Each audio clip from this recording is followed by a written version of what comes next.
Hello. With the war in Ukraine now more than a year and a half old, we thought it was time to take a look at the conflict and more specifically to see how the tank was influencing things on the battlefield.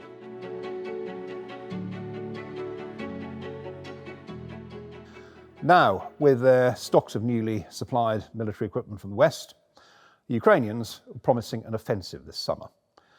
But one commentator has been dubbing it Schrödinger's summer offensive. Is it or isn't it?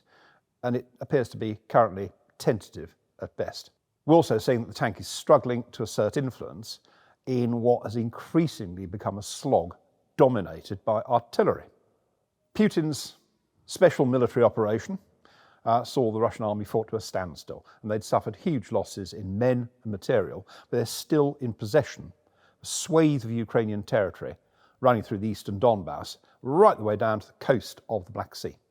Since then, after a period of what looked like human wave offensives, sort of echoes of the First World War, which resulted in massive losses of mainly conscript soldiers, there have been a couple of successful Ukrainian counteroffensives in Kherson and Kharkiv.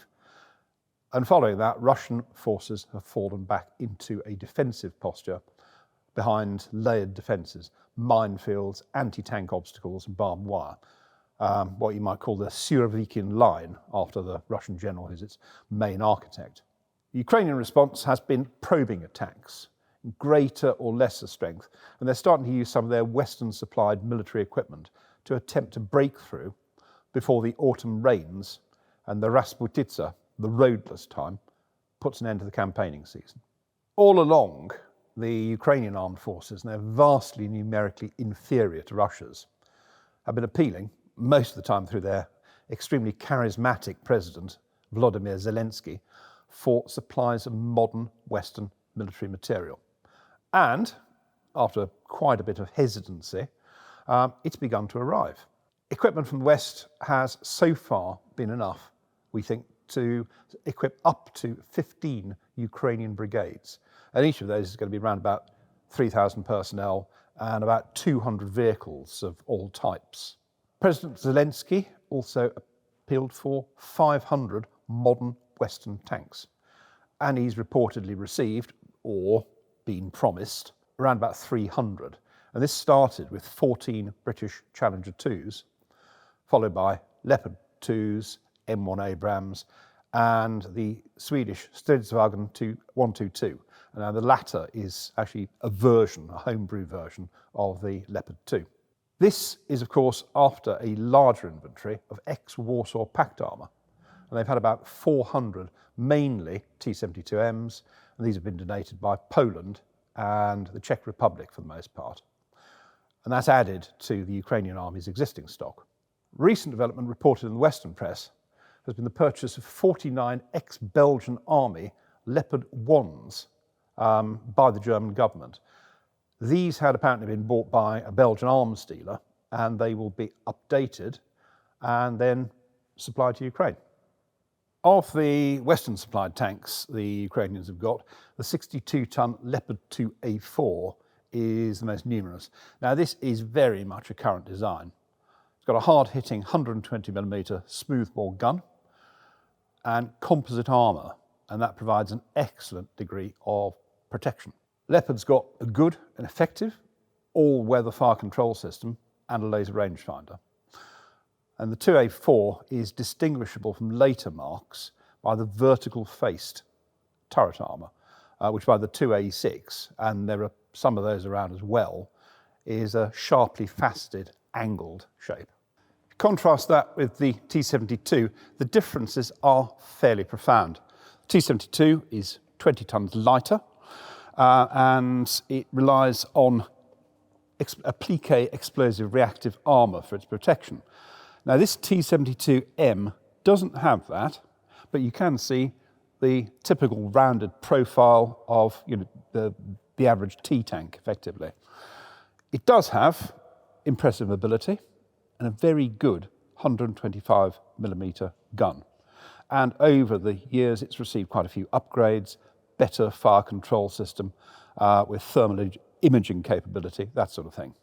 Looking at the other Western main battle tanks, the Ukrainian armed forces have received 14 Challenger 2s from Britain, and they've been promised 31 M1 Abrams from the United States, although these haven't arrived yet. Challenger 2 is a very good main battle tank, but let's not kid ourselves. 13 is not a very large number. It's basically enough to equip one squadron. But what the gift did do was to open the floodgates, and it persuaded other nations to release some of their surplus MBTs. The tank has Dorchester composite armour, and it weighs in at a basic 64 tonnes. Dorchester armour provides very good protection against just about all tank and anti-tank projectiles. The problem here, though, is likely to be ammunition supply. Charlie 2 has a 120mm gun, but it's the L30A2 rifled weapon. And the British Army's always liked rifled ordnance, and it's not able to take standard NATO ammunition. The Ukrainian tank units using CR2, and we believe they've been training with an air mobile brigade, they're going to have to husband their ammunition stocks in reality. The Ukrainian Challenger crews are trained at Lulworth, not very far from here, and even British Army trainers, who are quite a tough bunch, found them to be very tough and dedicated. We wish them well. In terms of tank-on-tank engagements, these so far, there haven't been very many of them, but that doesn't mean to say that tank losses haven't occurred. Far from it. In the early stages of the invasion, February and March 2022, Russian tank losses have been estimated at anything from between 460 to 680, and that's from a total inventory of around about 2,700 MBTs. Both of those figures are estimates from Western or Ukrainian sources, and they are now putting the figure well over 1,000. So, how were such huge losses incurred? Well, we've all seen the footage of T-72s and BMPs being knocked out by artillery or NLAW or Javelin and the Bayraktar drone. But an awful lot of these losses seem to have been tanks and AFVs either stuck, bellied out through poor driving, or run out of fuel. And that's just poor logistics. This has been compounded by the Russian battalion tactical groups, their combined arms formations, the BTGs, lacking enough infantry support and therefore being unable to protect their armoured columns from Ukrainian anti-tank units. That was then, but this is now. We're starting to see images of Ukrainian Leopard 2s and Bradleys knocked out by mines or artillery in attempts to breach Russian layered defences. Now, any AFV is vulnerable to mine or artillery strikes to a greater or lesser degree. But the other deciding factor is repairability. Now here, the Ukrainians might have something of an advantage because they're operating designs like Leopard, Challenger and Abrams. T-72s especially are liable, if hit, to explode with absolutely catastrophic force. And it frequently blows the turret right off. You've all seen sort of pictures of that on the news. Now, this is to do with the ammunition stowage for the self-loader, and that's in a carousel beneath the turret. Western MBTs, on the other hand, are designed so that an ammunition or propellant explosion actually vents to the outside. And this tends to maintain a damaged vehicle's integrity and make it repairable, as well as increasing the likelihood of crew survival. In an agreement between Rheinmetall Krauss-Maffei and a Polish company, PGZ, repair work is actually starting on damaged Leopard 2A4s. Now, if all of those Leopards that have been counted as damaged rather than destroyed can be repaired, their total losses could be as little as single figures. To maintain their own tank numbers in the face of large losses, the Russian army is receiving deliveries of T-90s, and even the fabled T-14 Armata is rumoured to have made a battlefield appearance, albeit not in a direct fire role. Neither of those, though, are available in big enough numbers because Russian industry is under the cosh of a shortage of chips and high-tech components, and that is because of the Western embargo. The solution their General Staff has come up with is to pull tanks out of storage, and this includes some very elderly models indeed, some of the estimated 2,800 T-55s. T-55, which comes into service in 1948, is a Cold War design and is the first of the classic low-profile, round-turreted T-tanks. Recommissioning tanks after decades in store is a huge undertaking. It's not just a question of charging the batteries, it's more like a total rebuild, and it's likely that some of them will have to be cannibalised for spares. Now, depending on how well the vehicles were prepped for long-term storage in the first place, and the conditions they're being kept in, corrosion can affect just about any part of the vehicle, from electrics to gunnery control systems, oil seals, suspension, you name it. Even assuming all this is carried out, and bearing in mind that T-55s are a lot simpler than current generation MBTs, so the process is likely to be a bit easier, they're not likely to be in peak condition. Dug in though, hull down, in a defensive position, the T-55 might still be effective. And there is evidence that at least one has been used as a vehicle-borne improvised explosive device, a VBIED, against tanks like Challenger, Leopard or Abrams in an open country tank engagement. It's fairly obvious, though, they wouldn't make the grade. Talking about maintenance, though, the challenge to the Ukrainian armed forces is going to be immense as well.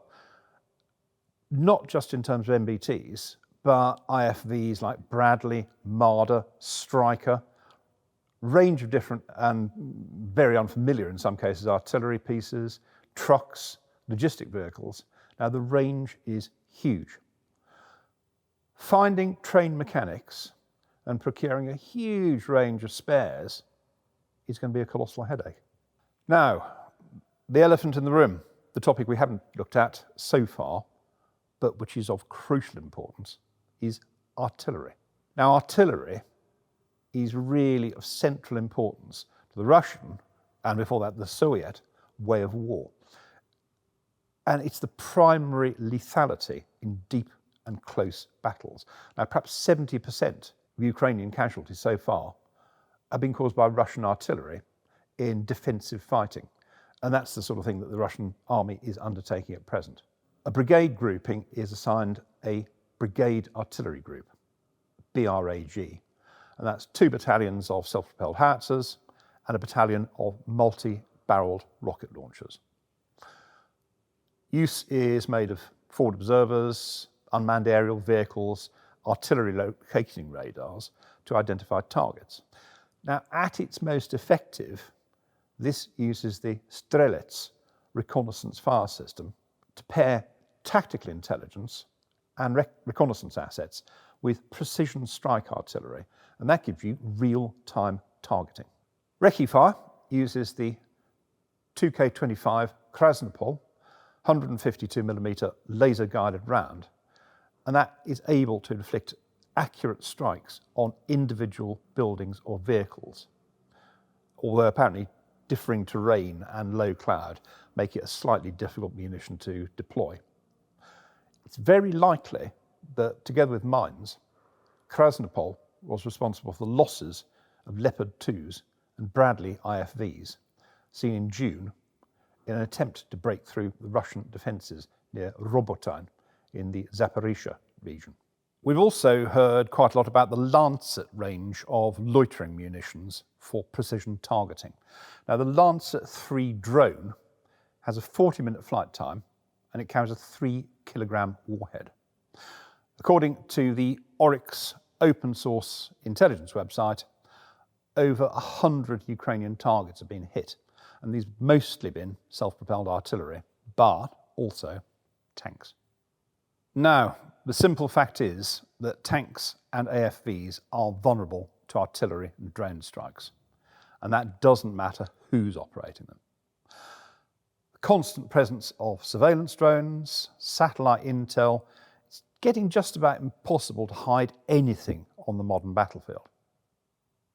In my opinion, the main take-home from the current conflict, and this might be stating the blindingly obvious, is the battlefield is a very open place these days. And tank tactics have to evolve to take this into account. Now, one element of the Russian armed forces that's been surprisingly little seen over Ukraine is their air force. Having said that, the Russian Air Force helicopter arm has been in evidence both in the initial invasion and particularly during the attack on the Hostomel airbase and since. Russian attack helicopters, and you've got things like the Ka-52 and the Mi-28, suffered considerable losses, particularly from Ukrainian man-portable air defence systems, MANPADS, things like Stinger. And consequently, they have adapted their tactics. Like most modern attack helicopters, both have an automatic cannon and then underslung pods for an anti-tank missile system, and these are often combined with unguided rockets.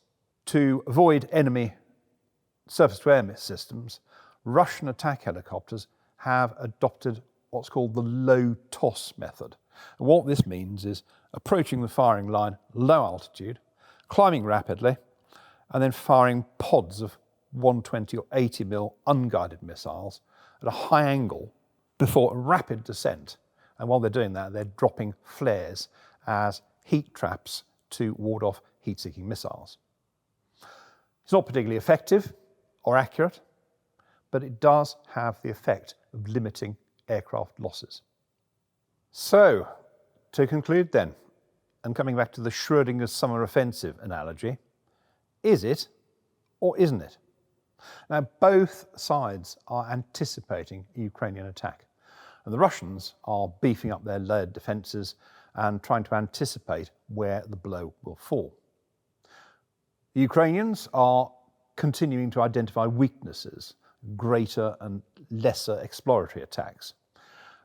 These have led to some losses, but it's important not to overstate this, especially, as we talked about earlier, some of these damaged assets can actually be recovered and repaired. We do, however, have news coming in of progress around about Robotyne, with the Challenger 2s and Marder and Striker IFVs of 82nd Air Landing Brigade being deployed to bolster 47th Brigade, which has made an initial penetration of Russian layered defences. If this is the beginning of the offensive, it's going to be down to Ukraine's ability to sustain it and to find the reserves necessary to actually punch through and achieve that breakthrough. Looking at the news over the last few weeks, there seems to have been some progress around Robotyne, and the Challenger 2s, Marder and Striker IFVs of 82nd Air Landing Brigade have been deployed to bolster 47th Brigade, and there seems to have been some penetration of the Russian layered defences. The Ukrainian offensive has broken through the first of 3 defensive lines, but the progress is really slow because you've got minefields, dragon's teeth and anti-tank ditches, and the Russian forces are very well dug in. One Challenger 2 has been severely damaged, apparently immobilised by a mine strike. The success of the offensive is really going to be down to Ukraine's ability to break through the 2 remaining Russian defensive lines and then actually sustain it in open country. So they've got to find the reserves necessary to achieve this major breakthrough. Thanks for watching. We really hope you enjoyed this video. If you did, please subscribe. And if you can, support us on Patreon.